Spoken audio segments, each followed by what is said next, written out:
কথা দিয়েছিলেন তিনি প্রাপ্ত ভোটের সমসংখ্যক বৃক্ষরোপণ করবেন অভিনেতা সাংসদ দেব।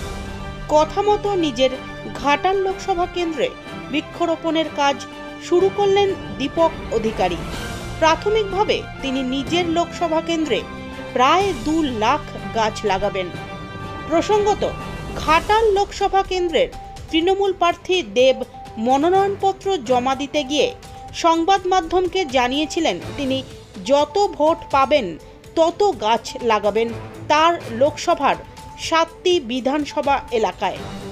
নির্বাচনে জয়লাভ হওয়ার আগেই দেবের তরফে গাছের চারা কেনার জন্য নার্সারিতে বরাত দেওয়ার কাজ শুরু করে দিয়েছিল তৃণমূল নেতৃত্বরা। দেব ভোট পেয়েছেন 8,41,195টি। বিজেপির থেকে তার ব্যবধান রয়েছে 1,82,868। ফলাফল প্রকাশিত হয়েছে 5 দিন হয়ে গিয়েছে। এবার নিজের এলাকায় বৃক্ষরোপণ কর্মসূচি শুরু করলেন দেব। প্রথম দিনেই তিনি ঘাটাল লোকসভা কেন্দ্রের সবং ব্লকের দেভোগ গ্রাম পঞ্চায়েতের উচিতপুরের প্রাথমিক স্বাস্থ্য কেন্দ্রের মাঠে বৃক্ষরোপণ কর্মসূচি শুরু করেন।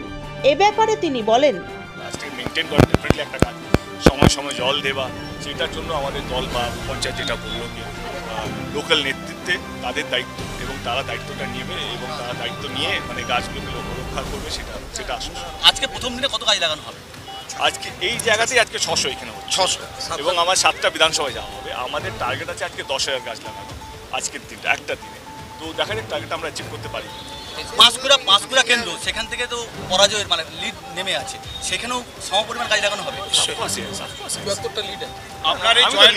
আমি যতগুলো ভোট পেয়েছি মানে পাঁশকুড়া সব যে জিততো তার তো কোনো মানে নেই। আমার মনে হয় কি আমাদের কাছে এই ছিল কি আমরা যখন শুরু করেছিলাম প্রচার তখন আমাদের কাছে ছিল কি আমরা 15,000 ডেপ্রিসিয়েট আছে, সেখান থেকে 200টা মাইনাস আর 400টা মানে ওটা নাম্বার ইস, তো আমরা অনেকটা ভালো করছি। আমার মনে হয় কি এইটা রাজনীতি নয়, এই গাছ লাগানোর মধ্যে রাজনীতি আমি অন্য কিছু বলতে পারতাম, অন্য কিছু দিয়ে শুরু করতে পারতাম।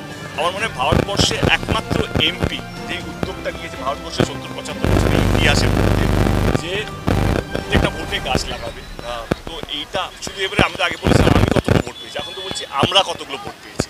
আর আমি আমার কথা বলছি না, আমরা আমাদের কথা বলছি যে ঘাটাল লোকসভা কেন্দ্রে এই উদ্যোগটা আমার মনে হয় না ভারতবর্ষের ইতিহাসে কেউ নিয়েছে। আর এইটা যদি মানে 30-40% এমপি বা জনপ্রতিনিধি যদি নেয়, আমাদের দেশটা একদম অন্যরকম দেখতে লাগবে। আর সেই কি আবেদনটা জানাবেন এই সকলের সমস্ত জনপ্রতিনিধিদের কাছে?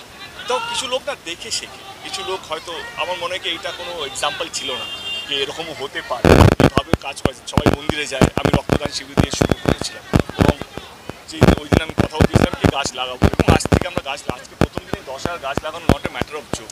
আজকে প্রধানমন্ত্রী শপথ নেবে বলে কিছু বলবেন? ওনাকে শুভেচ্ছা। অফকোর্স দেশের প্রধানমন্ত্রী, আমি সম্মান করি, চেয়ারটাকে সম্মান করি ওনাকে। আমি চাই কি দেশ যেন সুস্থভাবে চলে, এবং যেইভাবে লাস্ট 10 বছর এজেন্সিকে ব্যবহার করা হয়েছে বিরোধী দলকে ভাঙার জন্য, অন্য দলকে ভাঙার জন্য, সেটা যেন সামনের 5 বছর যাতে না হয়। মানুষ যেন স্বাধীনভাবে থাকতে পারে, দল যেন স্বাধীনভাবে কাজ করতে পারে, এবং বাংলার যে বকেয়া টাকাটা বাকি আছে, সে 100 দিনের কাজের টাকা হোক বা আবাসন যোজনা হোক বা রাস্তাঘাট, প্রধানমন্ত্রী সড়ক যোজনা হোক বা আমাদের জিএসটির টাকা যেটা আটকে রাখা হয়েছে, আমি অনুরোধ করবো কি সেই রাগ অভিমান ঝামেলা এইসব না করে একটা প্রধানমন্ত্রী যে কাজটা করা উচিত, আমি সেই কাজটা হয় এবং আমাদের রাজ্য যেই টাকাগুলো পায় সেই টাকাগুলো যেন রাজ্যকে ফেরত দেয়। আপনার যে টি শার্ট, সেই টি শার্টে একটা লোগো দেওয়া হয়েছে, এই বিষয়টা কেন?